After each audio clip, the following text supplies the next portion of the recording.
Unity 13 on your side evening news starts now. Off the top at 5 o'clock, a man is in the hospital in critical condition following a shootout with deputies from the Kent County Sheriff's Department. So this happened this morning when deputies responded to a domestic violence call in Gaines Township, the second one this week. 13 on your side's Callie Lichter is live near the scene where it all happened. Joins us now. Callie, what's happening now? Elena, Juliet, this is still an active scene. The caution tape is still up. The Kent County Mobile Command Unit is still here, but it's definitely a lot less law enforcement that we were seeing this morning when they responded to what ended up being an officer-involved shooting. Those are gunshots caught on a bystander's cell phone video when a domestic assault incident in Gaines Township turned into a standoff, then gunfire. So we take that as a very serious threat. It's no different than any situation where someone's pointing a weapon that can harm just about anybody. Kent County Sheriff responded around 9 a.m. Tuesday to a domestic assault call of an armed man threatening residents of a home near Fontanelle and Division and neighbors.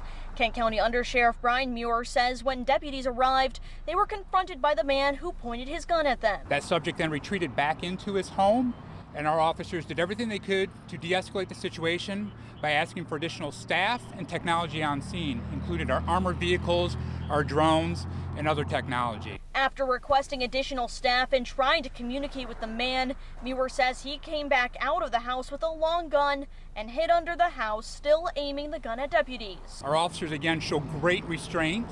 They tried to continue negotiations, both over loudspeaker and telephone, without success. That male subject then fired multiple rounds, and our officers were forced to fire, hitting the subject at least one time that we know of. The man was then taken to the hospital. Muir says deputies are trained on how to respond to mental health disorder complaints, and while there are no physical injuries to anyone else involved. Thankful at this point that no one else was injured, including the original victim of the domestic we were responding to and the neighbors that this subject pointed weapons at. Muir says there is an emotional toll and they have support resources for their officers and families. The two Kent County sheriff's deputies who were involved in the shooting are on paid administrative leave, which is procedure. And like we said earlier, the 66-year-old armed man is still in critical condition at last check.